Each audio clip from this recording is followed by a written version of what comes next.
याद है ना? तो वही अपना वो एक पुराना वाला एक्सपेरिमेंट कर रहे थे जो उनको आता था। कौन सा एक्सपेरिमेंट में? ये कैथोड रेज वाला डिस्चार्ज ट्यूब का।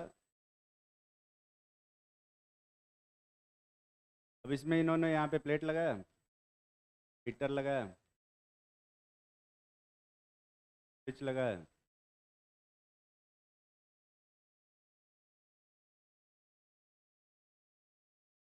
बैटरी लगाई, और यहाँ से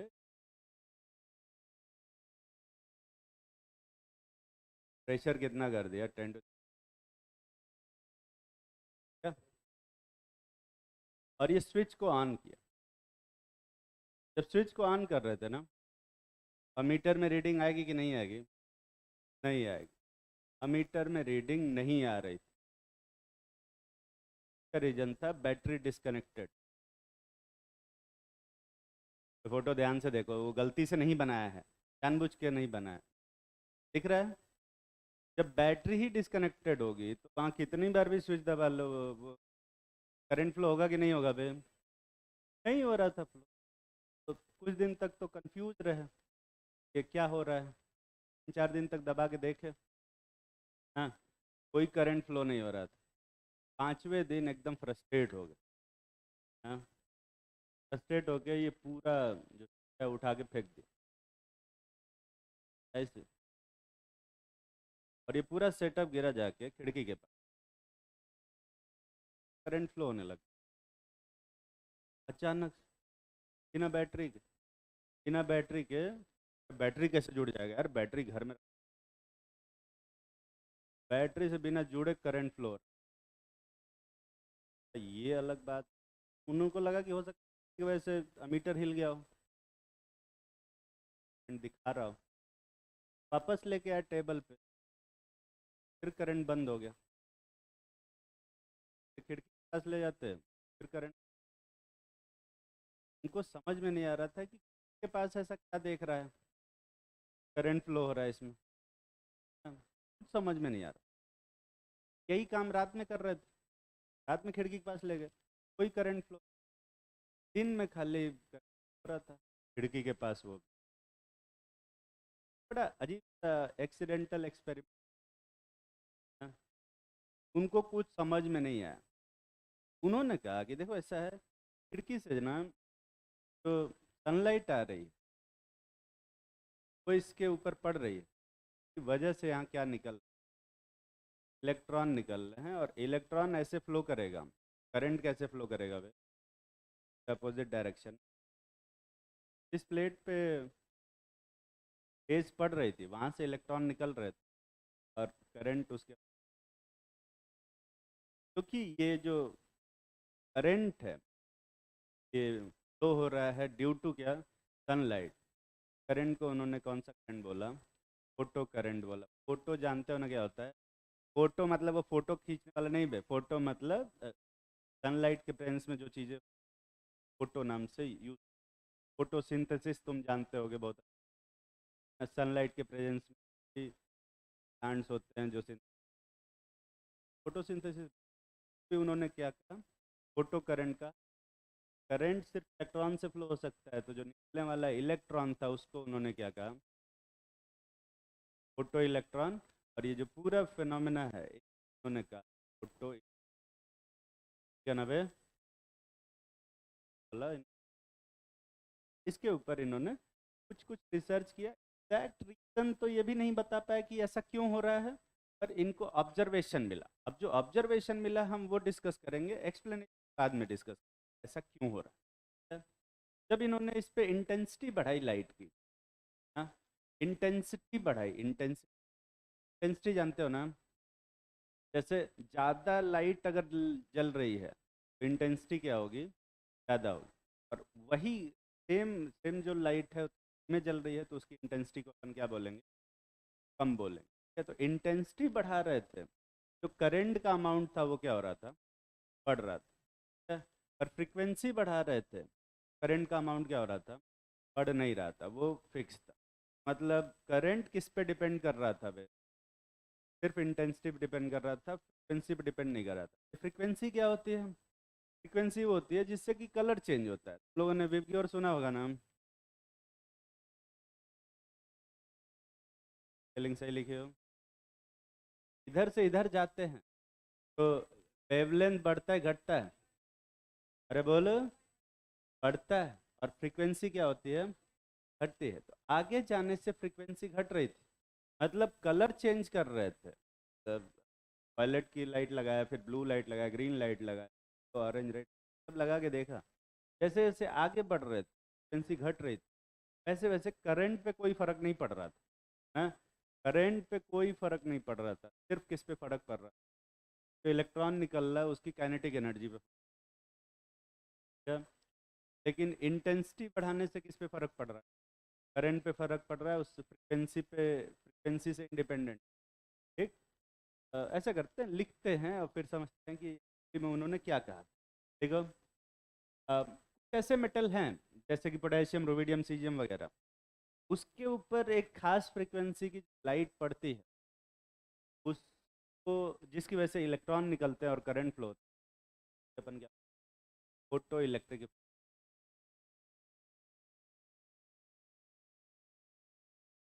ये तो नहीं ले फोटो में, फिर उसको काट,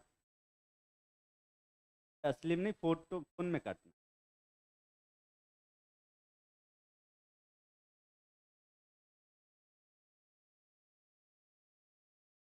हाँ, परमिशन के।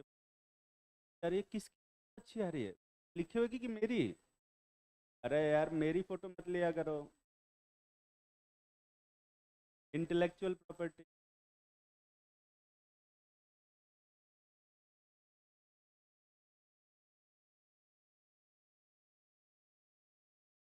तो नहीं होना है फिर।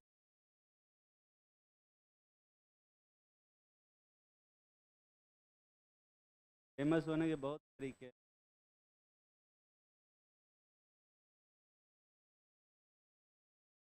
मुझे नहीं होना, मुझे वायरल नहीं होना।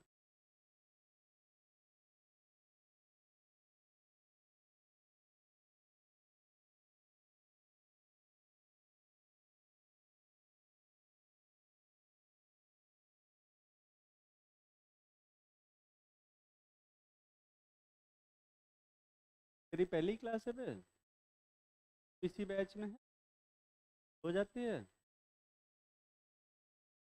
आज ड्रेस चेंज, इधर बैठती है तो वही।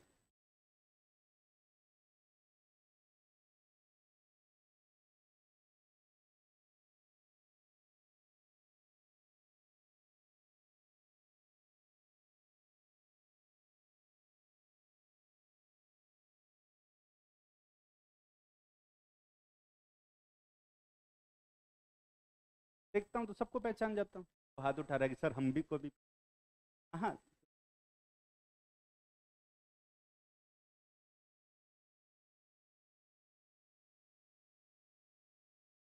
जरूरी नहीं।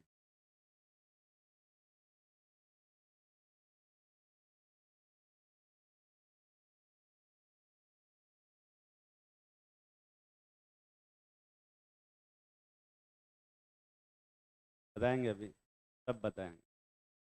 आप लिया होगा।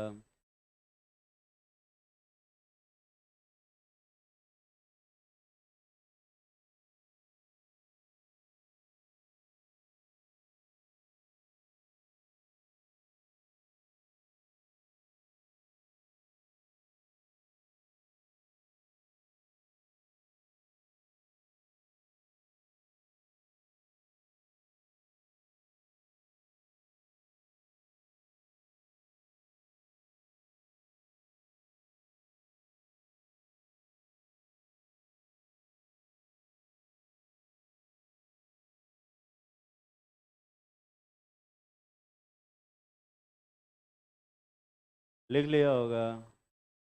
ठीक। तो जल्दी जल्दी लिखो, छापने में भी टाइम लगा रहा है, इसमें तो दिमाग भी नहीं लगाना है, जल्दी कर लेना चाहिए तुम लोगों को।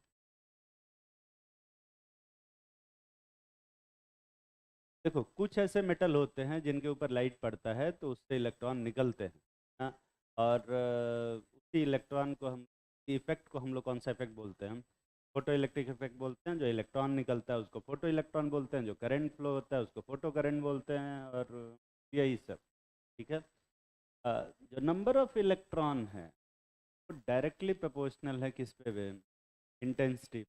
इतना तेज लाइट डालेंगे, हाँ, सेम टाइप के, अगर ग्रीन कलर की लाइट डाल रहे हैं और ग्रीन कलर की ढेर सारे बल्ब लगा दें, तो जो नंबर ऑफ इलेक्ट्रॉन निकल रहे थे वो क्या हो रहे थे? ज़्यादा निकल रहे थे। क्या? वो ज़्यादा निकल रहे थे। पर फ्रीक्वेंसी बढ़ाने से नंबर ऑफ इलेक्ट्रॉन पे कुछ फ़र्क नहीं।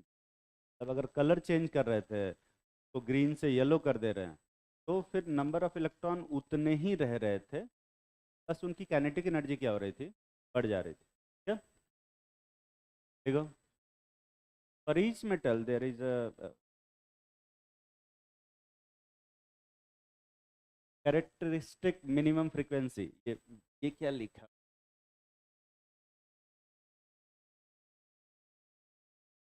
कि नॉट कर।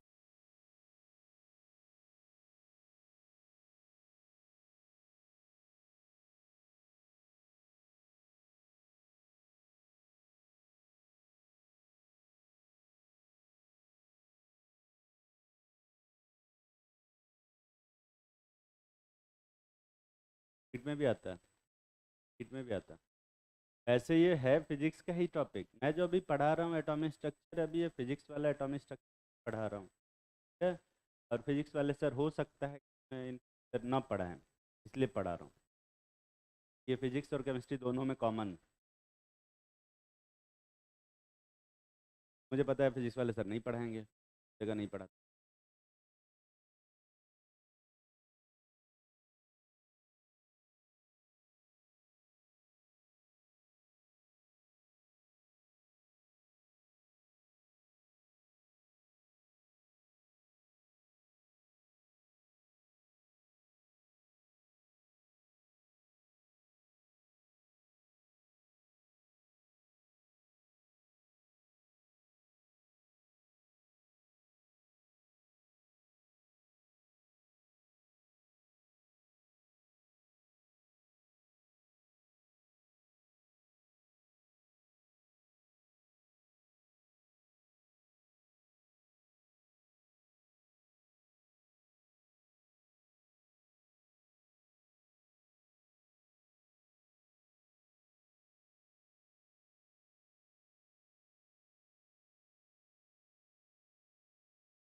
देख लिया।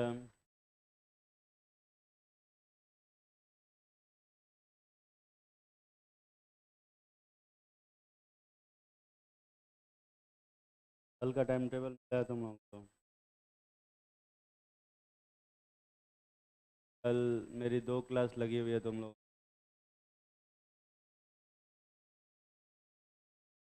सर छुट्टी पे होंगे।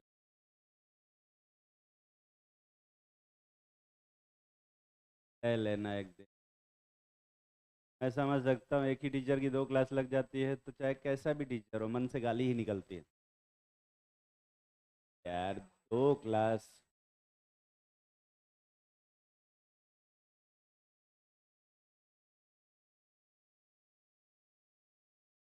तुम जो है यहाँ मज़ा लेने आते हो, पढ़ लिया करो थोड़ा, क्लास में खाली मज़ा।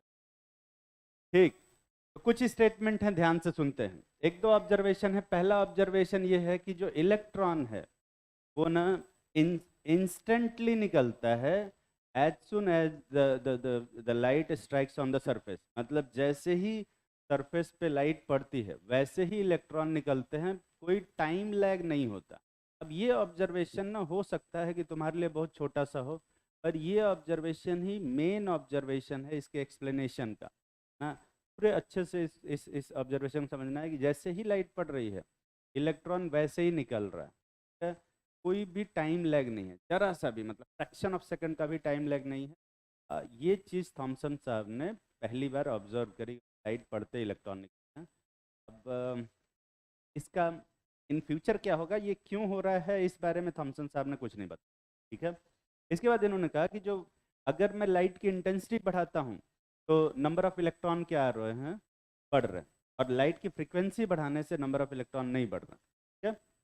अगला, फ्रीक्वेंसी बढ़ाने से क्या बढ़ रहा है वे, काइनेटिक एनर्जी बढ़ रही है, पर इंटेंसिटी बढ़ाने से काइनेटिक एनर्जी नहीं बढ़ रही है। अब कुछ ग्राफ बनाते हैं जिससे अपन ये समझ पाएं कि आखिर ऐसा क्या हो रहा है। देखो ग्राफ है क्या, अगर ग्राफ बनाते हैं, मान लें कि मैं एक ग्राफ बनाता हूँ काइनेटिक एनर्जी वर्सेस फ्रीक्वेंसी का, और मैं सेम ग्राफ बनाता हूँ काइनेटिक एनर्जी वर्सेस इंटेंसिटी का। इंटेंसिटी मतलब क्या होता है, ज़्यादा तेज लाइट, ब्राइट लाइट पड़ रही है। अगला है करंट वर्सेस फ्रीक्वेंसी का, उसके अगला है इंटेंसिटी वर्सेस करंट का। आई होप कि तुम्हें ये ग्राफ का मतलब समझ में रहा होगा कि किसके किसके बीच में ग्राफ बना रहे हैं। इधर है kinetic energy of electron versus frequency, है ना। तो शुरू में क्या होता है ना, जब जीरो फ्रीक्वेंसी की लाइट पड़ती है तो उस पर काइनेटिक एनर्जी क्या थी, जीरो। फिर थोड़ा फ्रीक्वेंसी बढ़ाते हैं तो भी काइनेटिक एनर्जी क्या थी, जीरो ही थी, है ना। और बढ़ाते जाएंगे, एक ऐसा टाइम आता था तो अपन बोलते हैं थ्रेशोल्ड फ्रीक्वेंसी। इसके बाद से जब फ्रीक्वेंसी बढ़ाते हैं, ध्यान से सुन, ऑब्जर्वेशन है, मुझे नहीं पता क्यों हो रहा है ये, ठीक है, इवन थॉमसन साहब को भी नहीं तो कैसे पता रहा। इसके बाद जब फ्रीक्वेंसी बढ़ाते हैं, काइनेटिक एनर्जी क्या हो रहा था, ऐसा स्ट्रेट लाइन में बढ़ रहा था। ये ऑब्जर्वेशन है, ठीक है। क्यों हो रहा है अभी दिमाग नहीं लगाना, ठीक है। करंट की बात कर रहे थे तो करंट में दो टाइप के ग्राफ बन रहे थे। एक तो हमेशा जीरो था, जो जीरो करंट फ्लो हो रहा था, कब बे, जब फ्रीक्वेंसी थ्रेशोल्ड फ्रीक्वेंसी से क्या थी, कम थी। और उसके बाद जब करंट फ्लो करना शुरू होता है, अच्छा हाँ, इंटेंसिटी इंटेंसिटी बढ़ाने से ना काइनेटिक एनर्जी पे दो टाइप के ग्राफ बन रहे थे। एक ग्राफ ऐसा जो कि थ्रेशोल्ड फ्रीक्वेंसी से ऊपर का था, और एक ग्राफ ऐसा जो थ्रेशोल्ड फ्रीक्वेंसी से क्या था, नीचे। तो थ्रेशोल्ड फ्रीक्वेंसी से कम फ्रीक्वेंसी का ग्राफ बना रहे थे, कोई करंट फ्लो नहीं हो रहा था, चाहे कितना भी इंटेंसिटी बढ़ा लो। जैसे जैसे मान लो कि येलो कलर पे जस्ट इलेक्ट्रॉन निकल रहा है, येलो कलर की लाइट डालने से जस्ट इलेक्ट्रॉन निकल रहा था। येलो कलर के आगे, येलो कलर से बड़ी फ्रीक्वेंसी वाली लाइट कौन सी है, ऑरेंज है कि ग्रीन है वे, ऑरेंज। ऑरेंज कलर का लाइट डालने पे भी इलेक्ट्रॉन निकल, रेड कलर की लाइट डालने से भी इलेक्ट्रॉन निकल, इंफ्रारेड डालने से भी इलेक्ट्रॉन निकल। लेकिन जैसे ही ग्रीन कलर की लाइट डाल रहे थे, इलेक्ट्रॉन नहीं निकल रहे, ठीक है। तो उनके दिमाग में आया कि ऐसा करते हैं, ग्रीन कलर का एक बल्ब लगाए हैं, हाँ, दो तीन बल्ब और लगा देते हैं, शायद ज़्यादा बल्ब लगा दे तो इलेक्ट्रॉन निकलने लग जाएंगे। ग्रीन कलर के 4 बल्ब लगाए उन्होंने, एक भी इलेक्ट्रॉन नहीं निकले। ग्रीन कलर के 100 बल्ब लगाए उन्होंने, तब भी इलेक्ट्रॉन नहीं निकले। मतलब अगर ग्रीन कलर पे इलेक्ट्रॉन नहीं निकल रहे हैं तो चाहे 100 बल्ब लगा दो, इलेक्ट्रॉन नहीं निकलेंगे, ठीक है। समझ में आ रहा है ना। पर उसी में येलो कलर का खाली एक बल्ब लगा दो तो इलेक्ट्रॉन क्या हो जा रहे थे, निकल जा रहे थे। हाँ, अब उन इलेक्ट्रॉन की काइनेटिक एनर्जी इस बात पे डिपेंड नहीं कर रही थी कि हम कितने बल्ब लगा रहे हैं। अगर 100 बल्ब लगाओ तो भी वही काइनेटिक एनर्जी थी, एक बल्ब लगाओ तो वही। समझ में आ रही है बात, ये ऑब्जर्वेशन। ठीक, इसके बाद था करंट का। करंट वर्सेस फ्रीक्वेंसी का जो ग्राफ था वो कुछ इस टाइप का था। शुरू में जब फ्रीक्वेंसी जीरो थी तो करंट क्या था, जीरो। और धीरे धीरे फ्रीक्वेंसी बढ़ाने से भी करंट क्या रह रहा था, जीरो ही रह रहा था। पर एक खास फ्रीक्वेंसी, थ्रेशोल्ड फ्रीक्वेंसी के बाद जस्ट करंट क्या हो जा रहा था, जंप कर रहा था यहाँ पे। और इसके बाद फ्रीक्वेंसी बढ़ाने से करंट था वो क्या था वे, कांस्टेंट। ये ऑब्जर्वेशनल ग्राफ था। मतलब जैसे जैसे फ्रीक्वेंसी बढ़ा रहे हैं, फ्रीक्वेंसी बढ़ा रहे हैं, फ्रीक्वेंसी बढ़ा रहे हैं, एक टाइम के बाद से फिर वो कांस्टेंट हो गया। ठीक है, मान ले कि येलो कलर पे इलेक्ट्रॉन जस्ट निकलना शुरू हुआ, ये येलो कलर वाला, तो वायलेट कलर पे इलेक्ट्रॉन निकलेगा कि नहीं निकलेगा? पर्पल पे, ब्लू पे, ग्रीन पे जस्ट येलो पे क्या हो जाएगा? निकलेगा, है ना। पर ऑरेंज पे क्या होगी? ऑरेंज पे कितना इलेक्ट्रॉन निकलेगा? उतना ही, हाँ। रेड भी अगर डाल रहे हैं उस पर तो भी उतने ही इलेक्ट्रॉन निकल लेते हैं। मतलब फ्रीक्वेंसी चेंज करने से जो करंट था वो चेंज नहीं हो रहा था, ठीक है। लेकिन इंटेंसिटी और करंट में दो टाइप का फिर से ग्राफ बना। एक तो ग्राफ ऑब्वियसली जीरो वाला था, है ना। ये कौन सा ग्राफ था वे? थ्रेशोल्ड फ्रीक्वेंसी लेस देन, मतलब frequency less than threshold frequency, और मोर देन थ्रेशोल्ड फ्रीक्वेंसी पे एक अजीब टाइप का ग्राफ बना।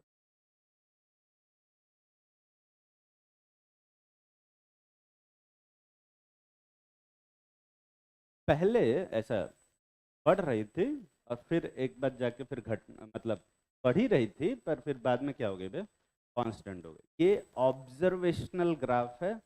अभी तुम्हें दिमाग नहीं लगाना है कि ये ग्राफ क्यों बन रहा है, क्या। हो सकता है बहुत सारे लोगों को समझ में आ रहा हो सकता है बहुत सारे लोगों को नहीं समझ में आ रहा हो, पर थॉमसन साहब को तब तक नहीं। हाँ बोल।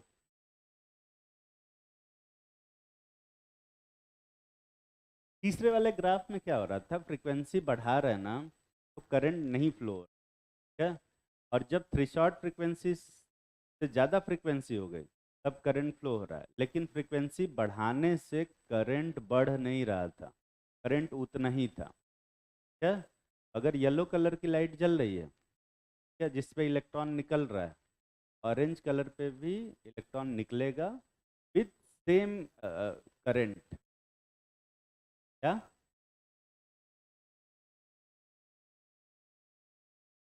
अच्छा, frequency, sorry sorry sorry, frequency आगे जाने से बढ़ता है क्या? कम होता है? अरे यार मैं क्या बता रहा हूँ। ठीक है, अगर येलो कलर पे लाइट निकल रही है ना, तो रेड कलर का बल्ब जलाएंगे तो कोई इलेक्ट्रॉन नहीं निकलेगा, ऑरेंज कलर पे भी कोई नहीं निकलेगा, येलो पे निकलेगा, और ग्रीन के बाद से निकलना शुरू। ठीक है, ये ग्रीन होगा, फिर वायलेट वाला, पर्पल वाला, उस पे निकलेगा, रेड पे नहीं निकलेगा। ठीक है, थैंक यू।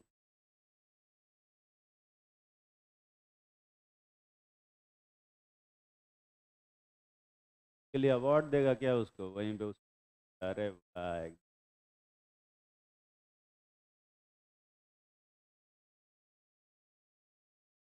छाप लिए ना बे, जल्दी से फोटो बनाओ।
बना लिया होगा फोटो। देखो, एक्सप्लेनेशन ऑफ फोटो इलेक्ट्रिक। अभी तक थॉमसन साहब ने सिर्फ ऑब्जर्वेशन बताया था। ऐसा क्यों होता है इस बारे में साइंटिस्ट, मतलब कौन से साइंटिस्ट ने बताया था वे? Albert Einstein. अल्बर्ट आइंस्टाइन को जानते हो तुम लोग? हाँ, उन्होंने ही एक्सप्लेन किया था कि ऐसा क्यों होता है। ठीक है, तो उन्होंने कहा कि देखो ऐसा है कि अगर मान लेते हैं कि लाइट वेव है, हाँ, अगर मान लें कि लाइट क्या है? वेव। और मान लेते हैं कि एक कोई ऐसा मेटल टाइप का है, मेटल सरफेस है और इसमें ढेर सारे इलेक्ट्रॉन हैं।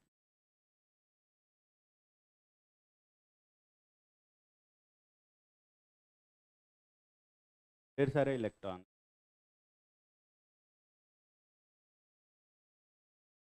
तो इसमें ढेर सारे इलेक्ट्रॉन है, दिख रहा है ना, कुछ लंबे पतले से दिखाई दे रहे हैं पर सब एक ही साइज। अब इलेक्ट्रॉन जो होते हैं, इलेक्ट्रॉन वो पूरे वॉल्यूम में, ऐसा मेटल में ना पूरे वॉल्यूम में डिस्ट्रीब्यूट होते हैं, तो सरफेस पे भी रहते हैं, दिख रहा है, सरफेस पे और अंदर सब जगह रहते हैं, ठीक। अब ये सारे इलेक्ट्रॉन वैसे तो फ्री इलेक्ट्रॉन है, पर फ्री इलेक्ट्रॉन का मतलब क्या होता है? तो फ्री रहते हैं, कहीं भी जा सकते हैं, फ्री रहते हैं इसी में, लैटिस के अंदर ही कहीं जा सकते हैं, लैटिस के बाहर जा सकते हैं कि नहीं वे? मान ले बाहर चले गए तो क्या होगा? मान ले कि एक इलेक्ट्रॉन बाहर चला, ठीक है, बन गया, चला गया। तो इलेक्ट्रॉन पे कैसा चार्ज होता है? नेगेटिव चार्ज, ठीक है। और ये बाहर जब जाएगा तो इस पे नेगेटिव चार्ज रहेगा, तो पूरे मेटल पे कैसा चार्ज डेवलप हो जाएगा? पॉजिटिव। नेगेटिव पॉजिटिव बीच क्या होगा? अट्रैक्शन। ये इसको वापस से खींच, समझ में आ रही बात? तो ये बाहर नहीं निकल सकते, उसी में अंदर ही घूम सकते हैं। और मैं मान लेता हूँ कि अंदर जो इलेक्ट्रॉन है उनको निकालने के लिए कुछ एनर्जी की जरूरत पड़ती है। लेट्स अज्यूम कि ये जो सरफेस वाला इलेक्ट्रॉन है, सबसे इजीली किसको निकालना होगा भाई? आसान, सरफेस वाले को। तो मान ले कि ये सरफेस वाले को निकालने के लिए 10 जूल एनर्जी लगती है, तो जो अंदर इलेक्ट्रॉन होगा सरफेस के, उसको निकालने में ज़्यादा एनर्जी लगेगी कि उससे कम एनर्जी लगेगी? ज़्यादा। तो मान लेते हैं कि ये जो अंदर वाला इलेक्ट्रॉन है, एक लेयर नीचे, उनको 12 जूल की लगती है एनर्जी, उससे जस्ट नीचे जो है उनको 15 जूल की लगती है, उससे जस्ट जो नीचे 17 जूल की। ऐसे ही बस रैंडम कुछ नंबर लिया, ठीक है। ये मत देखना किसी के बीच में 2 का डिफरेंस है, सबके बीच में 2 का डिफरेंस है क्या? कहीं 2 है, कहीं 3 का है, 17.5 कर दे, ठीक है। अभी थोड़ा और, ठीक। अब मैं इस पे एक एनर्जी डालता हूँ कि वेव मान के, और इसकी एनर्जी है 1 जूल/सेकेंड, क्या? क्योंकि ये वेव है, वेव में जो एनर्जी का ट्रांसमिशन होता है वो कंटिन्यूअस होता है कि डिस्क्रीट होता है? कंटिन्यूअस होता है, तो पर सेकंड कितनी एनर्जी ट्रांसमिट कर रहा है? 1 जूल। क्या यहाँ से इलेक्ट्रॉन निकलेगा कि नहीं निकलेगा? तो निकलेगा कि नहीं निकलेगा? निकलेगा। कितने सेकंड बाद? 10 सेकंड बाद। हर सेकंड में कितनी जूल एनर्जी ट्रांसमिट हो? 1 सेकंड। और 10 सेकंड बाद यहाँ से एनर्जी निकल जाएगी। पर ऑब्जर्वेशन हमारा ये कहता है कि नहीं नहीं, देखो इलेक्ट्रॉन निकल रहा है तो तुरंत निकल रहा है, नहीं तो नहीं निकल रहा है। अब अगर वेव मान के ऐसा 1 जूल/सेकंड की एनर्जी इस पे डालेंगे तो कितना सेकंड लगेगा? 10 सेकंड लग जाएगा निकलने में, पर ऑब्जर्वेशन ऐसा नहीं कह रहा था, ठीक है। अब इसमें मान ले 5 जूल/सेकंड की एनर्जी डालते हैं, तो क्या इसमें से इलेक्ट्रॉन निकलेगा वे? कितने सेकंड बाद इलेक्ट्रॉन निकलेगा? 2 सेकंड बाद इलेक्ट्रॉन निकलने लगेगा, ठीक है। पर फिर भी टाइम गैप नहीं था, है ना। मान ले कि 25 जूल/सेकंड का इलेक्ट्रॉन इस पे डालते हैं, ज़्यादा हो गया, 20 जूल/सेकंड का डालते हैं, अब इलेक्ट्रॉन निकलेगा कि नहीं निकलेगा? इंस्टेंटली निकलेगा कि थोड़ी देर बाद? थोड़ी देर बाद, हाफ सेकंड बाद निकलेगा। दिखाई दे रहा है कि 1 सेकंड में कितना जूल एनर्जी ट्रांसमिट करता है? 20। आधे सेकंड में कितना करेगा? 10 जूल को ट्रांसफर करने में आधा सेकंड तो लगेगा ना बे। और जैसे ही लाइट पड़ रही है वैसे ही इलेक्ट्रॉन निकलेगा या थोड़ा सा टाइम लैग होगा बे? देखो अगर तुम यहाँ पे 200 जूल की भी पर सेकंड की एनर्जी डालते हो, चाहे कितने भी जूल/सेकंड की एनर्जी डालो, कुछ न कुछ फ्रैक्शन ऑफ टाइम जरूर लगेगा to transmit that energy into the electron, move that electron from the outermost. कुछ ना एनर्जी ना, ऐसा ऐसा इलेक्ट्रॉन, ऐसा जब 200 जूल का डालोगे, कुछ ना कुछ एनर्जी, इसको कुछ ना कुछ टाइम जरूर लगेगा, भले ही थोड़ा सा कम टाइम हो, पर उस इलेक्ट्रॉन को निकालने के लिए थोड़ा सा टाइम लैग आ जाएगा। ऑब्जर्वेशन थॉमसन साहब का क्या कहता है? टाइम लैग नहीं है। आइंस्टाइन साहब ने कहा देखो भाई ऐसा है, वेव नहीं है। वेव रहेगा तो चाहे कितनी भी एनर्जी का वेव पे गिरा लो, है ना, थोड़ा सा टाइम तो लग ही जाएगा। इसका मतलब यहाँ पे लाइट की कौन सी प्रॉपर्टी एक्सप्लेन हो रही है? Particle property. ये वेव नहीं है क्या? क्या है? पार्टिकल। क्या ये सारे क्योंकि अपने जो प्लैंक साहब थे उन्होंने पहले ही लाइट के पार्टिकल नेचर को एक्सप्लेन कर दिया था। उन्होंने कहा कि ये जो लाइट है ना वो किस फॉर्म में इसके ऊपर गिर रही है? वेव के फॉर्म में। तो किसके फॉर्म में? पार्टिकल के फॉर्म में। ये पार्टिकल बनाया ना वे। और हर फोटोन की एनर्जी अगर 12 जूल हो, हर फोटोन की एनर्जी कितनी हो बे? 12 जूल। 12 जूल पर सेकंड नहीं, 12 जूल पर फोटोन अगर हो तो एक इलेक्ट्रॉन को निकलने में कितना जूल एनर्जी चाहिए? 10 जूल एनर्जी चाहिए। ये जो इलेक्ट्रॉन जिसको ये जो इलेक्ट्रॉन है जब ये फोटोन को खाएगा कितनी एनर्जी के साथ ये बाहर आएगा? 2 जूल के साथ। दिख रहा है ना? अच्छा, ये फोटोन अगर ये नीचों वाले पे चला गया ये कितनी एनर्जी से निकलेगा? 0 जूल। क्या समझ में आ रहा है ना? समझ में आ रहा है कि नहीं? मान ले कि ये 12 जूल के बजाय हम यहाँ पे 15 जूल के एनर्जी का फोटोन डाल दें, 16 जूल का डाल दें। 16 जूल का फोटोन अगर गिरेगा तो ये कितने ऊपर वाला कितने से निकलेगा वे? 6 जूल से। फिर जस्ट नीचे वाला कितने से निकलेगा? हाँ, 4 जूल से। दिख रहा है ना? और उसके जस्ट नीचे वाला कितने जूल से निकलेगा? 1 जूल से निकलेगा। दिखाई दे रहा है? तो अलग अलग जो इलेक्ट्रॉन होंगे वो अलग अलग काइनेटिक एनर्जी के साथ निकले। पर हम जो बात करते हैं काइनेटिक एनर्जी की, किसकी बात करते हैं? तो मैक्सिमम काइनेटिक एनर्जी। ये जो इलेक्ट्रॉन निकला है वो किस से निकला है? मैक्सिमम काइनेटिक एनर्जी से निकला है। समझ में आ रही है बात? अगर मैक्सिमम काइनेटिक एनर्जी की बात करें, मैक्सिमम काइनेटिक एनर्जी जो मुझे लग रहा है कि जो फोटोन की एनर्जी पड़ी है, ये फोटोन की एनर्जी, इसको हम लिख सकते हैं एनर्जी ऑफ फोटोन माइनस ये कुछ 10 जूल। इसको अपन क्या बोलते हैं बे? Work function. ये जो मिनिमम एनर्जी रिक्वायर्ड होती है from remove an electron from metal surface, इसको अपन क्या बोलते हैं? वर्क फंक्शन बोलते हैं। क्लिफ में हो गया? बोरिंग लग रहा है ये?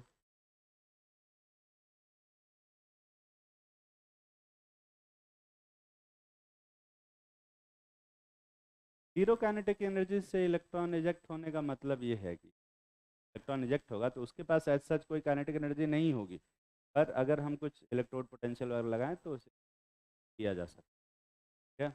जीरो काइनेटिक एनर्जी का मतलब यही है। हाँ? जैसे लाइक नीट में अगर कट ऑफ प्रीवियस का 610 है, 10 नंबर आए तो क्या उसको प्रीवियस मिलेगा कि नहीं मिलेगा? अरे कट ऑफ अगर 610 है तो मिल जाएगा 6। हाँ, 610 पे तो मिल जाएगा। 609 पे मिलेगा कि नहीं मिलेगा? 611 पे ऑब्वियसली मिलेगा, पर 610 पे क्या होगा? जस्ट मिल जाएगा, है ना? वही चीज़ है यहाँ पे। तो निकालने का जो कट ऑफ है ना वो 10 जूल का है, और 10 ही जूल की एनर्जी डालेंगे ना। मान ले 10.1 जूल की डालते तो 0.1 जूल की एनर्जी बच जाती है, पर जस्ट 10 जूल की डालेंगे तो जस्ट बाहर आ जाएगा। क्या है? अगर कोई इलेक्ट्रोड पोटेंशियल नहीं लगाए तो वापस आ जाए। क्या? नहीं, 16 जूल से 17.5 वाला नहीं। समझ में आ रहा है? वो सारे इलेक्ट्रॉन नहीं निकलेंगे, है ना? तो इन सब का वेव रहता तो सब निकल जाता। वेव रहते तो थोड़ी देर बाद सब निकल जाते, पर क्योंकि ये पार्टिकल है इस वजह से ये सब नहीं निकल। नहीं, 16 दो मारने पे क्यों नहीं निकलेंगे वो भी बताते। इट्स लाइक कैसे बताया मैं तुम लोग? देखो, हाँ हिंदी में ही समझाऊंगा। Like, हर जगह ना ऐसा यूनिटरी मेथड नहीं लगा।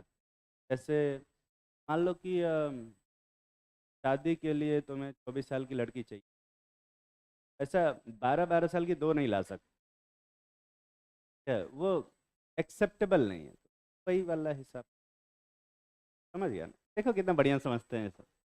बस इनको एग्जाम्पल सही देना होता है। तो ये फॉर्मूला उन्होंने अल्बर्ट आइंस्टाइन साहब ने बनाया कि जितनी एनर्जी का, और ये कॉमन सेंस से पता भी चलता है कि वर्क फंक्शन क्या है। मिनिमम एनर्जी रिक्वायर्ड होगी टू रिमूव द इलेक्ट्रॉन, तो उससे ज़्यादा निकालेंगे तो काइनेटिक एनर्जी जो बच जाएगा वो काइनेटिक एनर्जी होगी, क्योंकि एनर्जी हमेशा क्या रहती है? कंजर्व रहती है, यही चीज़ उन्होंने किया। तो मान ले कि अभी यहाँ पे ये जो एनर्जी है, प्लैंक साहब ने कहा था कि एनर्जी किसके बराबर होती है, एच न्यू के बराबर होती है। यहाँ पे अपन ये भी लिख सकते हैं काइनेटिक एनर्जी होगी, वो होगी एच न्यू माइनस क्या बे, वर्क फंक्शन, यही आएगा, यही आएगा। अब यहाँ पे साफ साफ दिखाई दे रहा है कि फ्रीक्वेंसी बढ़ाएंगे तो काइनेटिक एनर्जी क्या होगी, बढ़ेगी, दिख रहा है ना बे। और फ्रीक्वेंसी घटाएंगे तो काइनेटिक एनर्जी क्या होगी, घटेगी। फ्रीक्वेंसी घटाते जाओ, काइनेटिक एनर्जी क्या होती जाएगी, घटती जाएगी, घटती जाएगी, घटती जाएगी। एक ऐसा फ्रीक्वेंसी आएगा, शॉर्ट फ्रीक्वेंसी, जिस टाइम पे काइनेटिक एनर्जी क्या हो जाती है, जीरो। उस टाइम पे जो वर्क फंक्शन होगा कितना आएगा, एच न्यू नॉट, यही आएगा ना भाई। इस फॉर्मूले को अपन क्या लिख सकते हैं, kinetic energy is equal to h nu minus क्या, एच न्यू नॉट। ये एच न्यू नॉट क्या है, न्यू नॉट क्या है, थ्रेशोल्ड फ्रिक्वेंसी, और न्यू क्या है, फ्रीक्वेंसी ऑफ दैट फोटॉन, और वो के ई क्या लिखा हुआ है, maximum kinetic energy of ejected electron. ठीक है, आप लो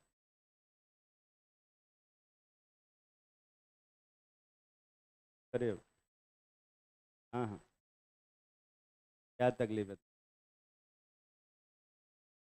समझ में आ रहा है तुझे, सही में। ऐसी शक्ल क्यों बना रही है कि तुझे नहीं समझ में आ रहा है, तबीयत खराब है।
इधर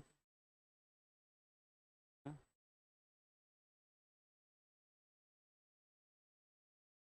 देते ही मैं बहुत गंदा हूँ,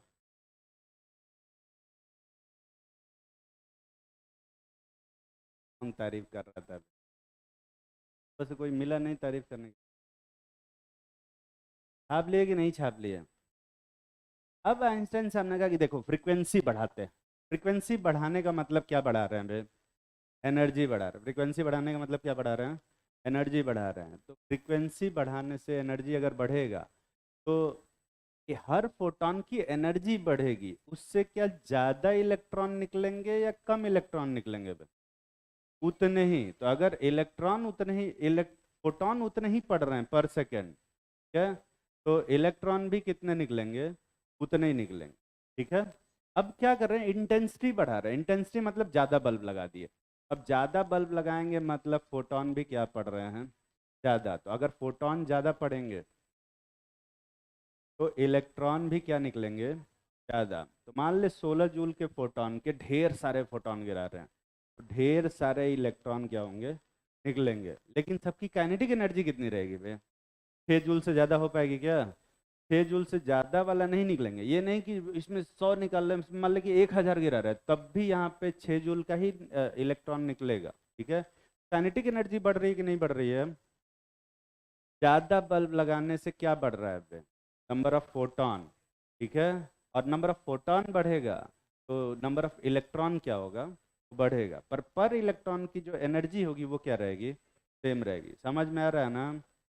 और मान ले इस पे है ना, हम इंटेंसिटी बढ़ाते रहते बढ़ाते रहते बढ़ाते रहते बढ़ाते रहते, एक टाइम ऐसा आएगा जब सरफेस के सारे इलेक्ट्रॉन निकल जाएंगे। ठीक है, एक ऐसी इंटेंसिटी आएगी।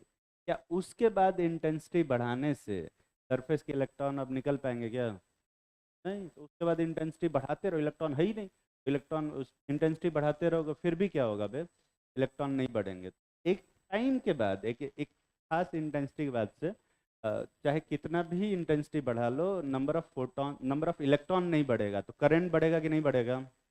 नहीं बढ़ेगा। और इसीलिए जो ग्राफ आ रहा था लास्ट में वो देख, इसलिए वैसे ही आ रहा था। ठीक है, इंटेंसिटी बढ़ा रहे हैं तो करंट क्या हो रहा है, बढ़ रहा है। लेकिन एक टाइम के बाद से फिर क्या हो जा रहा है, कांस्टेंट। सारे सरफेस के इलेक्ट्रॉन क्या हो जा रहे हैं, निकल जा रहे हैं। ये समझ में आ रहा है ना? ये छाप लिए सब लोग?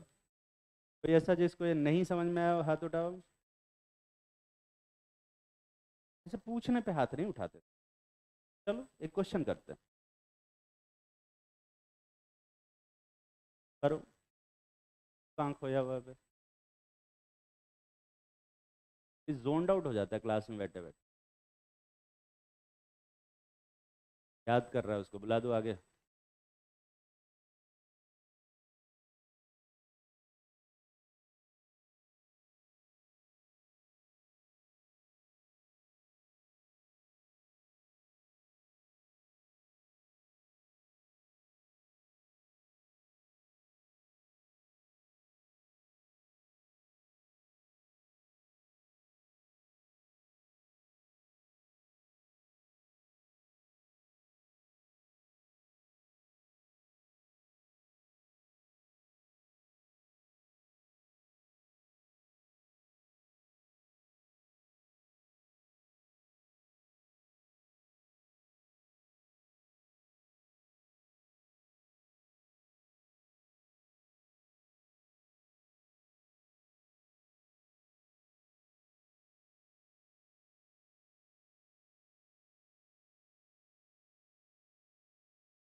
कितने लोग कुछ ना कुछ आंसर निकाल लिए, बाकी पता नहीं क्या कर रहे हैं।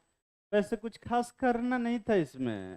क्या पूछा गया है, काइनेटिक एनर्जी, ये तो पढ़ा होगा ना। Kinetic energy is equal to होता है energy of photon minus work function. बस ये चीज़ ना याद रखना, और कोई फार्मूला याद रखने की जरूरत नहीं है। काइनेटिक एनर्जी, काइनेटिक एनर्जी ही पूछा है।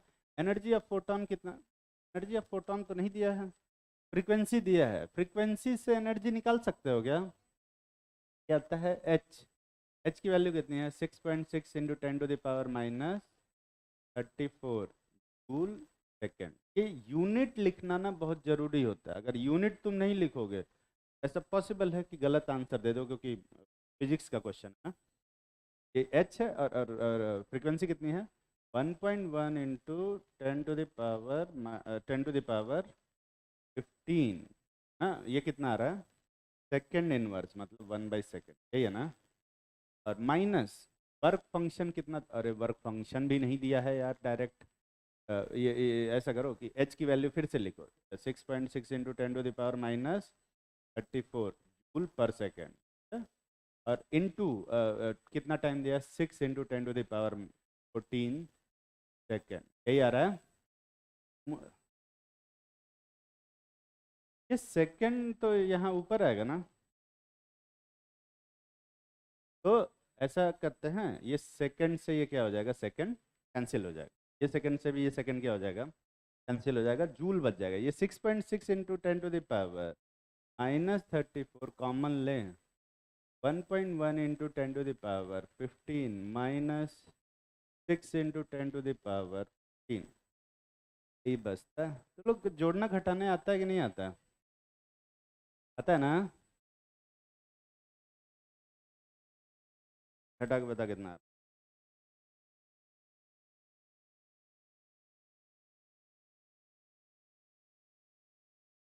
है? कैलकुलेटर चाहिए? तो अब से कर क्या रही थी, घटाया नहीं था तूने इसको, क्वेश्चन कर रही थी। उस क्वेश्चन में ये घटाने वाला प्रोसेस नहीं आया क्या कभी? कौन सा क्वेश्चन कर रही थी फिर?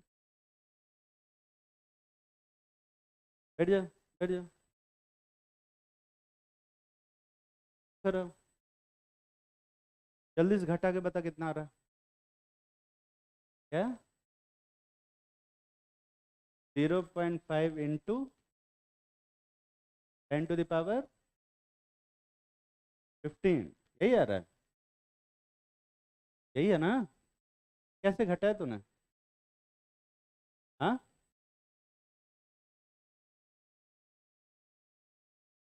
11 में से 6 घटा दिया। तो लोग को ये पावर और हैंडल करने आता है कि नहीं आता है? पावर सबसे हैंडल होता नहीं है वैसे। तो यहाँ पे क्या कर सकते हो, इसको 15 कर लो, यहाँ क्या आ जाएगा 0.6। ये समझ में आता है? पावर बराबर हो गया, जब भी ना कुछ सब्सट्रैक्ट ऐड करना हो पावर इक्वल कर लिया करो। तो ये 15, ये भी 15 हो गया, 1.1 में से 0.6 घट जाएगा 0.5 10⁻15, और ये कितना आ रहा है 6.6 इंटू 10⁻−34। जल्दी बता कितना आ रहा है 3.3 इंटू 10⁻−19 बुलाएगा 21।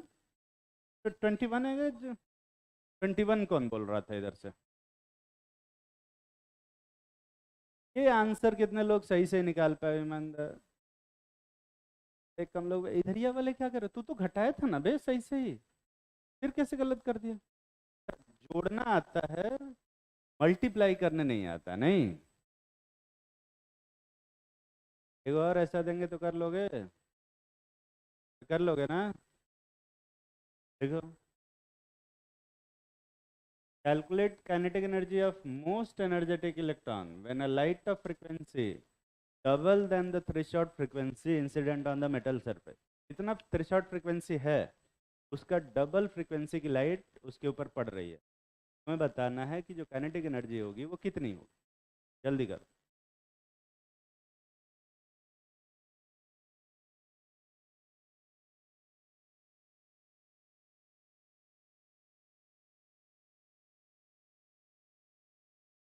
नहीं।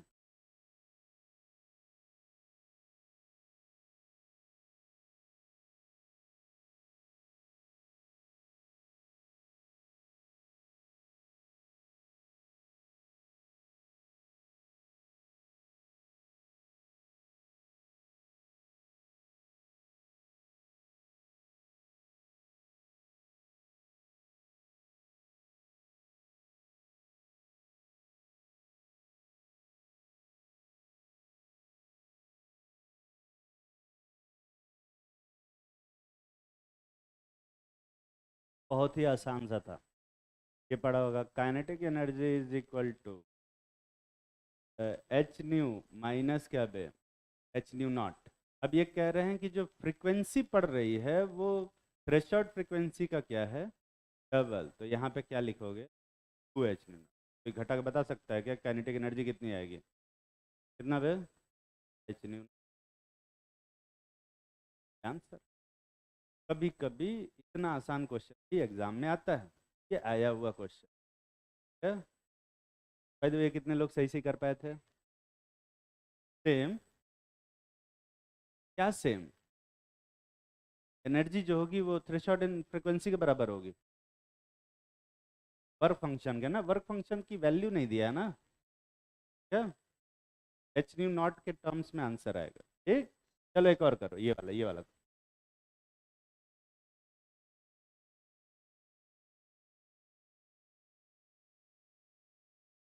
इस बार काइनेटिक एनर्जी नहीं निकालना है, इस बार क्या निकालना है, वेलोसिटी।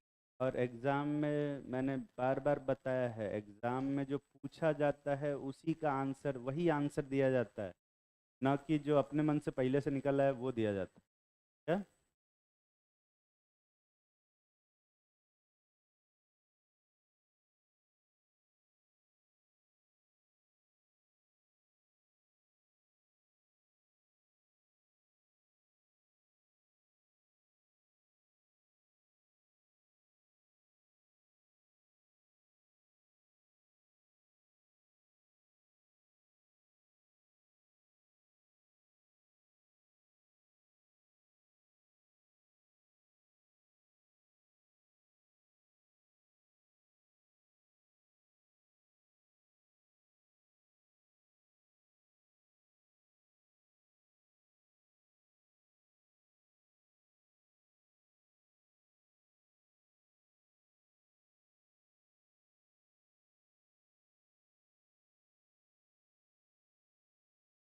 कर लिया होगा, कितने लोग कुछ ना कुछ आंसर निकाल लिए।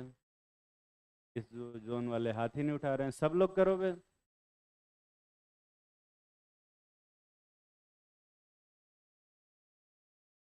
मैं किया बे,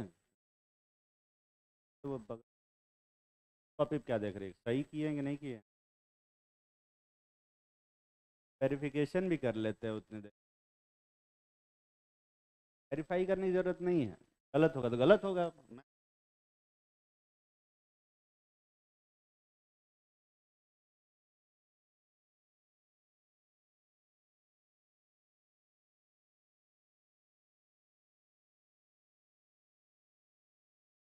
ठीक, तो काइनेटिक एनर्जी जो होता है,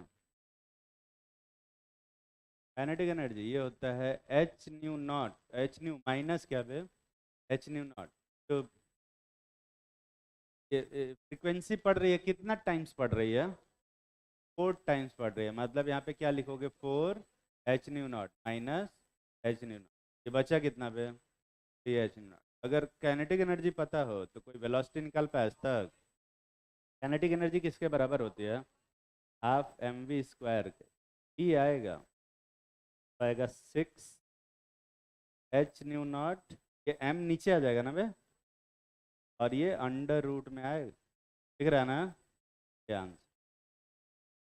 ये आंसर कितने लोग सही से निकाल पाए हो, और कितने लोग थोड़ा सा गलत किए इसमें, थोड़ा सा क्या गलत किए इसमें, काइनेटिक एनर्जी का फॉर्मूला क्या लिखा तूने, ऐसे ही बस लिख दिया ना, सर हाथ उठाया था कोई, मैं क्या गलत किया बे, बस काइनेटिक एनर्जी ही लिख दिया। पूछा जाए इतनी, अभी यही समझा रहे थे कि जो पूछा जाए वो आंसर देना होता है। चलो ठीक है, एक और करो,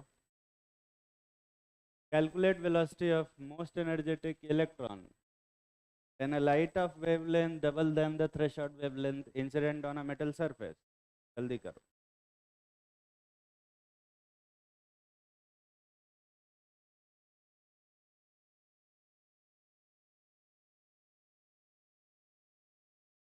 बोलने को बोले ही नहीं, लिखने को बोले।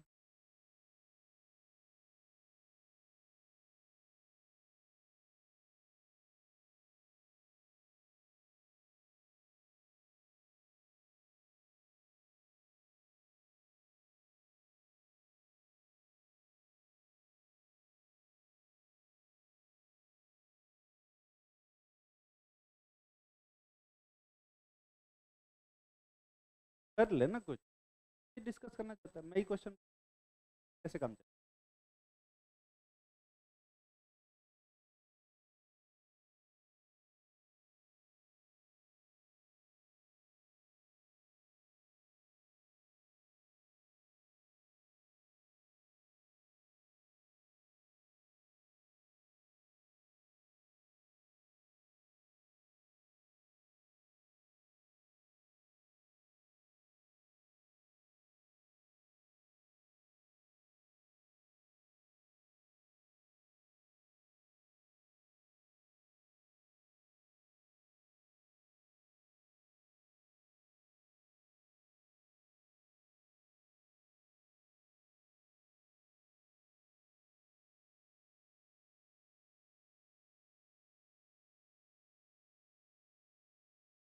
एक तो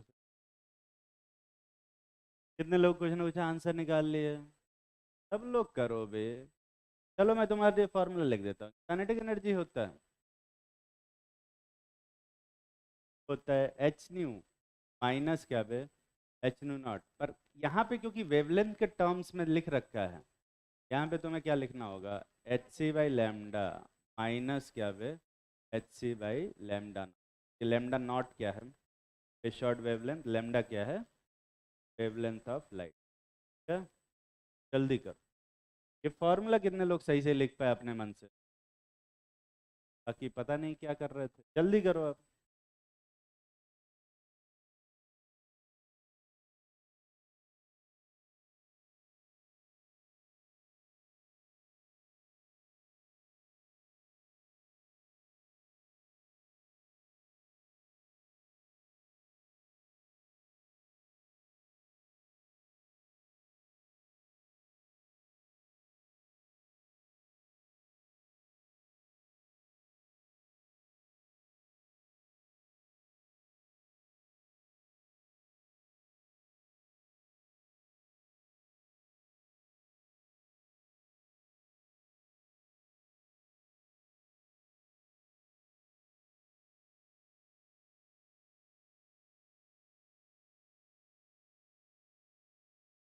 ठीक, तो जो वेवलेंथ है वो कितना टाइम्स ऑफ वेवलेंथ है, शॉर्ट वेवलेंथ, लेमडा कितना टाइम्स है, 2 टाइम्स।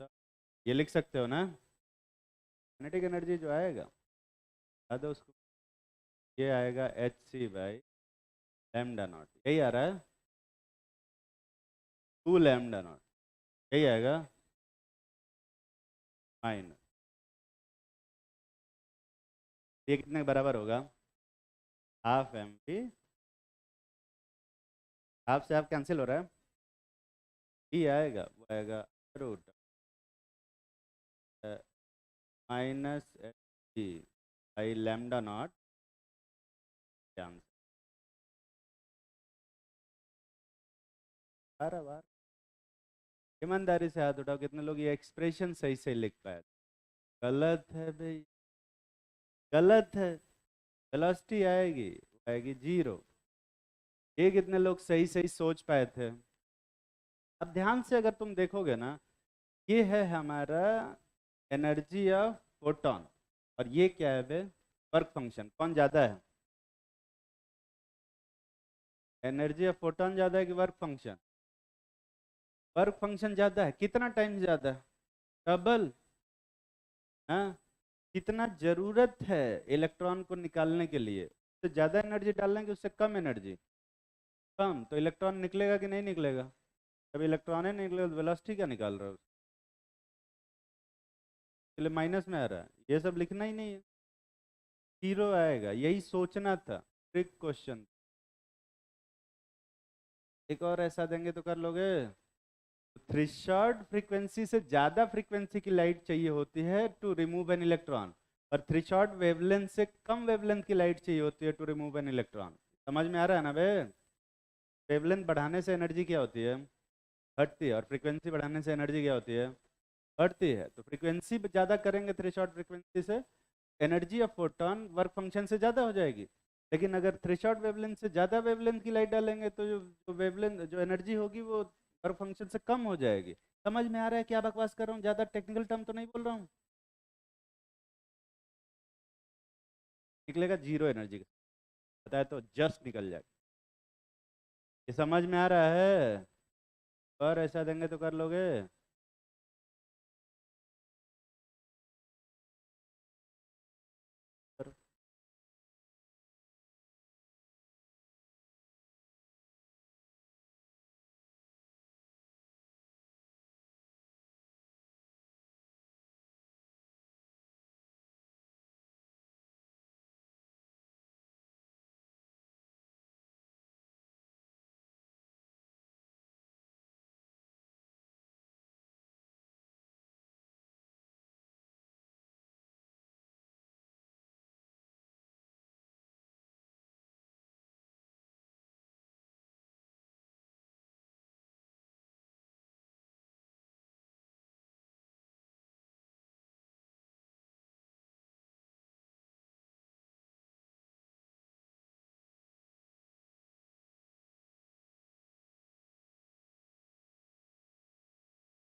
कितने लोग कुछ ना कुछ आंसर निकाल लिए?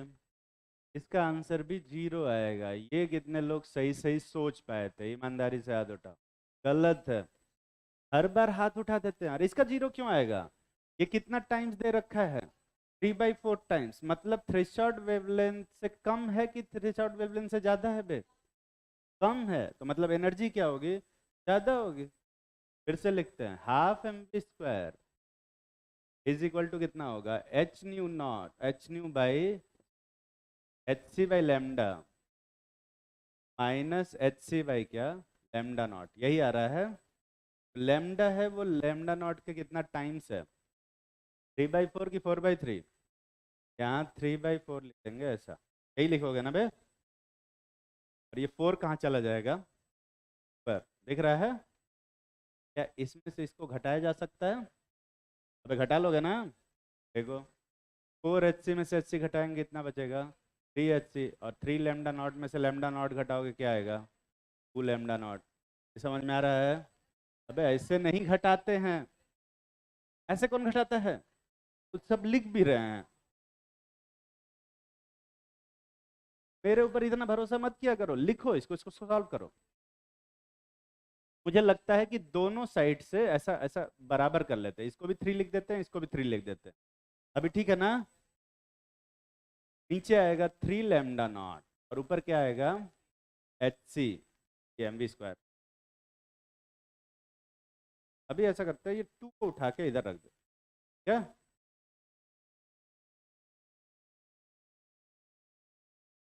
वन हटाओ। एम को उठा के कहाँ रखेंगे? और ये स्क्वायर को हटा के कहाँ जा रहा है? ये इधर जा। ये रूट बनेगा। दिख रहा है ना वे? ये आंसर। ईमानदारी से हाथ उठाओ, कितने लोग ये आंसर सही सही लिखे थे? अच्छा, फिर भी हाथ जीरो पे उठाए दो ना। बिना सुने हाथ उठा देते। कोई भी क्वेश्चन पूछे हाथ उठना चाहिए। वही चीज यहाँ पे तुम्हारा ध्यान चाहिए। क्या?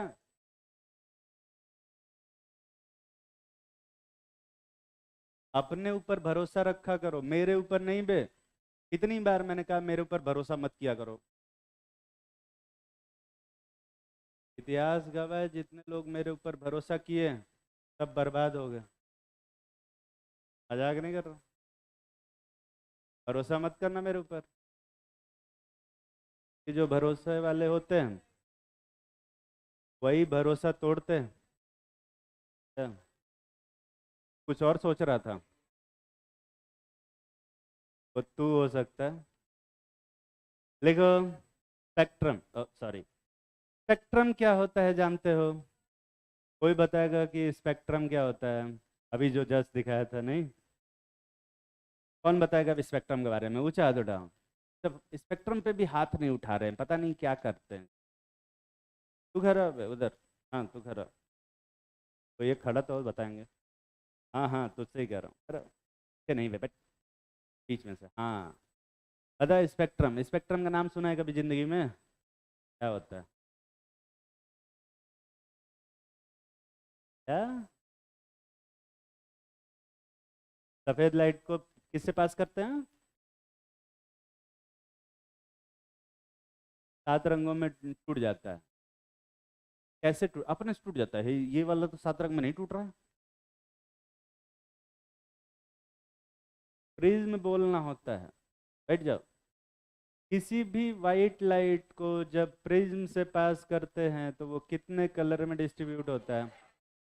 7। नाम सुना होगा तुमने, विवग्योर। बी का मतलब क्या है? आई का मतलब इंडिगो। और बी का मतलब ब्लू। जी का मतलब ग्रीन। और उसके बाद क्या आता है? वाई मतलब येलो। ओ का मतलब, आर का मतलब रेड। ये जो वाइट लाइट है प्रिज्म से पास होने के बाद विवग्योर में डिस्ट्रीब्यूट हो जाती है, इसी को हम लोग क्या बोलते हैं बे? ना, इसको हम लोग स्पेक्ट्रम नहीं बोलते। इसको बोलते हैं हम लोग विजिबल स्पेक्ट्रम। हाँ, क्या बोलते हैं बे? विजिबल स्पेक्ट्रम बोलते हैं। क्या रेड से ज़्यादा वेवलेंथ वाली लाइट नहीं होती क्या? होती है, उसको हम इंफ्रारेड बोलते हैं। क्या वायलेट से कम वेवलेंथ की लाइट नहीं होती क्या? होती है, क्या बोलते हैं उसको? Ultraviolet. समझ में आता है ना?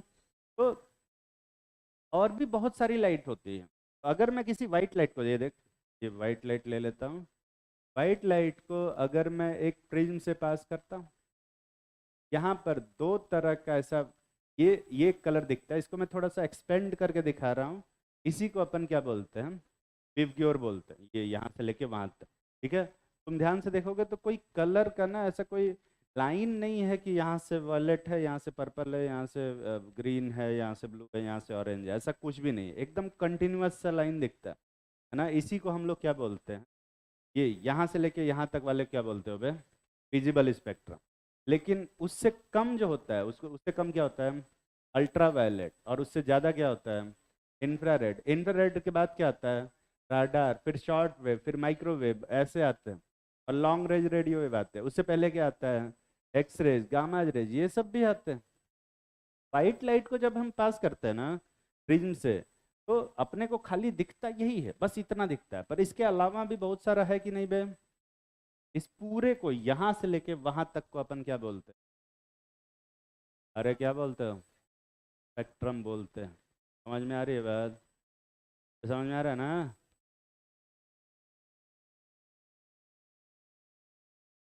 आप अब ये फोटो नहीं बना सकते तुम, मैं जानता हूँ। ये वाला तो बिल्कुल नहीं, पर वो ऊपर वाला लिख सकते।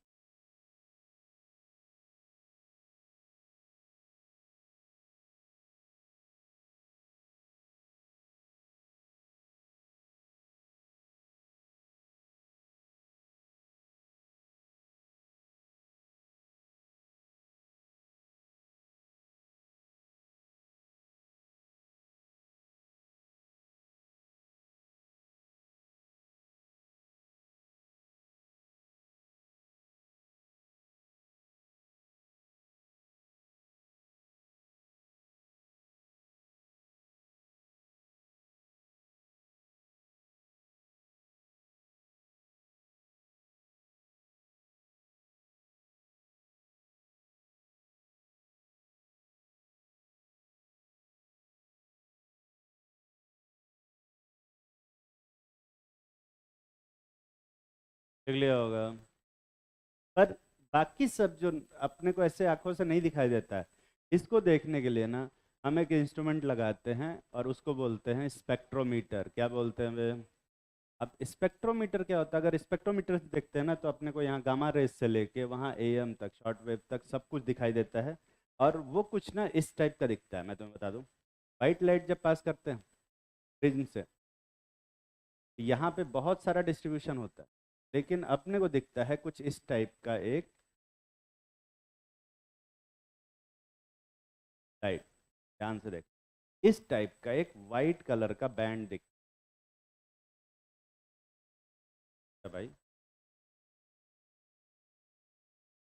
ये इस टाइप का अपने को वाइट कलर का एक बैंड पूरा दिखता है, पूरा वाइट कलर का दिखता है।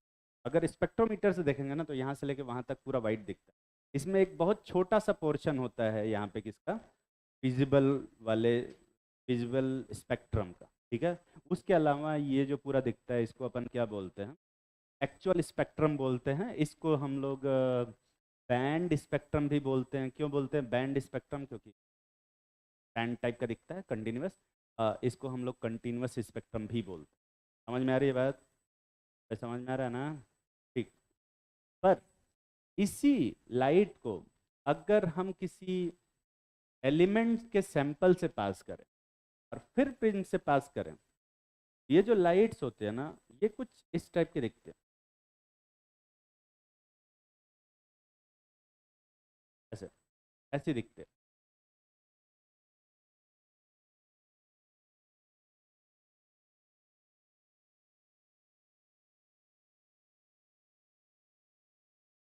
इस टाइप बीच बीच में ना ऐसे पूरा कंटिन्यूस रहता है। अगर मैं कोई सैंपल से इसको पास करूँ, मान ली कोई एलिमेंट है उससे पास करें तो ऐसा ढेर सारा इसी में ना ब्लैक लाइन दिखाई देने लग जाती है, ब्लैक कलर की लाइन दिख। ये ऑब्जर्वेशन है। ऐसा क्यों होता है ये किसी को नहीं पता है। हर कोई भी एलिमेंट लेते हैं ना तो ऐसा डिफरेंट डिफरेंट कलर का, इस पूरे पहले तो पूरा क्या दिखता था बे, वाइट। खाली अगर वाइट लाइट पास करते हो तो सिर्फ क्या दिखेगा, एक वाइट कलर का बैंड दिखेगा। लेकिन अगर उसी को एलिमेंट से पास करेंगे तो क्या दिखने लगता था, उसी में ब्लैक कलर की लाइनें दिखने लग जाती थी। और ये जो लाइनें होती थी हर एलिमेंट के लिए क्या थी, अलग अलग थी। उस टाइम पे इस लाइनों को बोला गया फिंगरप्रिंट ऑफ एलिमेंट। बोला गया बस ये था कि हर एलिमेंट के लिए अलग अलग आ रहा था, इसलिए इसको क्या बोल दिया, फिंगरप्रिंट ऑफ एलिमेंट। क्योंकि हर इंसान का फिंगरप्रिंट अलग होता है, तो वैसे ही हर एलिमेंट का क्या डिफरेंट, क्या अलग आ रहा था, ये स्पेक्ट्रम डिफरेंट आ रहा था। क्या इस स्पेक्ट्रम को बोला गया लाइन स्पेक्ट्रम। तो क्यों लाइन स्पेक्ट्रम बोला गया, इनसे बन रहा था। इसको बोल लेते हैं डिस्क्रीट स्पेक्ट्रम। क्यों बोला गया डिस्क्रीट स्पेक्ट्रम, के बीच में डिसकंटिन्यूस हो जा रहा है। इसको बोलते हैं एलिमेंट स्पेक्ट्रम भी बोलते हैं। क्यों बोलते हैं, क्योंकि एलिमेंट से मिलके बना है। और इसको हम लोग एब्जॉर्प्शन स्पेक्ट्रम भी बोलते हैं। क्यों बोलते हैं भाई, क्योंकि जहाँ जहाँ ब्लैक लाइन आ रही है वहाँ वहाँ का जो लाइट है वो गायब है, तो पहले थी और अभी नहीं है, तो कहाँ से आ गया, वो एलिमेंट एब्जॉर्ब कर लिया होगा, इसलिए हम इसको क्या बोलते हैं, एब्जॉर्प्शन स्पेक्ट्रम। पर सेम यही एलिमेंट को जब हीट किया जाता है,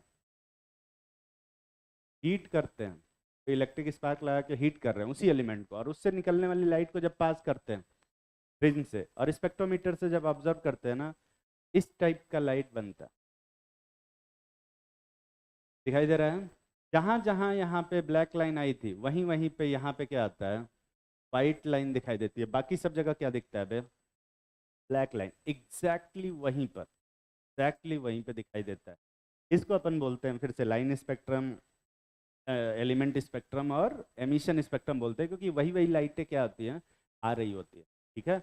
अब क्योंकि हर एलिमेंट के लिए अलग अलग थी, एक ऐसा एटॉमिक मॉडल जो इस चीज को एक्सप्लेन कर पाए उसी को क्या माना जाएगा, सही माना जाएगा। क्योंकि हर एलिमेंट के लिए अलग था, तो इसका मतलब ये जो प्रॉपर्टी दिख रही है, स्पेक्ट्रम दिख रहा है, ये किसका किसका नेचर है, एटम का नेचर है, एटम की प्रॉपर्टी है। और एटम की वो प्रॉपर्टी जो कोई एटॉमिक मॉडल एक्सप्लेन ही नहीं कर पा रहा है। डाल्टन साहब का एटॉमिक मॉडल इसके बारे में कुछ बता ही नहीं पा रहा था कि ये लाइनें क्यों आ रही हैं, बताइए। उनका हमको नहीं मालूम भाई क्या हो रहा है। और इसलिए उनका जो जो मॉडल था वो क्या कर दिया गया, रिजेक्ट कर दिया गया कि भाई जो चीज़ है, ये चीज़ जो हर एलिमेंट के लिए अलग अलग है उसको ही आप नहीं बता पा रहे हैं, तो क्या फ़ायदा आप, क्या लिख लोगे। तो यहाँ पे कुछ डेफिनेशन है। इसको बैंड स्पेक्ट्रम बोलते हैं। बैंड स्पेक्ट्रम किसको बोलते हैं फिर, व्हाइट लाइट को प्राप्त करते हैं प्रिज्म से और स्पेक्ट्रोमीटर से ऑब्जर्व करते हैं, तो अपने को ये एक वाइट कलर की लाइन दिखाई देती है। बनाया था मैंने, एक वाइट कलर का ऐसा बैंड बनता है इस टाइप का। इसको हम लोग क्या बोलते हैं, कंटिन्यूअस स्पेक्ट्रम, बैंड स्पेक्ट्रम या फिर इलेक्ट्रोमैग्नेटिक स्पेक्ट्रम बोलते हैं, ठीक है। इसी पे ब्लैक लाइन्स आ जाती हैं तो हम उसको क्या बोलते हैं, एब्जॉर्प्शन। और पूरा ब्लैक रहता है और वाइट लाइन आ जाती है तो हम क्या बोलते हैं, एमिशन स्पेक्ट्रम, ठीक है। डेफिनेशन लिख लेना घर पे, ठीक। एब्जॉर्प्शन और एमिशन स्पेक्ट्रम की डेफिनेशन। समय कम बचा हुआ है, मैं तुम लोगों को फोटो दिखा देता हूँ एक्चुअल में वो कैसा दिखता है, सिर्फ विजिबल वाला। तो ये एक विजिबल स्पेक्ट्रम है कंटिन्यूअस। ये जो लाइन दिखा रखी है हाइड्रोजन का, ये एक एमिशन स्पेक्ट्रम है, पूरा ब्लैक है और कुछ कुछ जगह पे क्या दिखाई दे रहा है, वाइट लाइन। और जब एब्जॉर्प्शन स्पेक्ट्रम की बात करें तो एग्जैक्ट उसी जगह पे कैसी लाइन है, वे ब्लैक लाइन दिखाई दे रही है। ये हमारा हाइड्रोजन का है, वो भी विजिबल वाला, क्योंकि नेट पे मैंने सर्च किया तो यही मिला तो मैं यही ले आया खाने के लिए। वैसे रहना तो चाहिए था पूरा सा, ठीक है उसी में काम। क्या ये लिख लोगे ना बे, लिख लेना। अगली क्लास में बताएंगे कि ऐसा होता क्यों है, क्या बस ये होता है ये जानना है।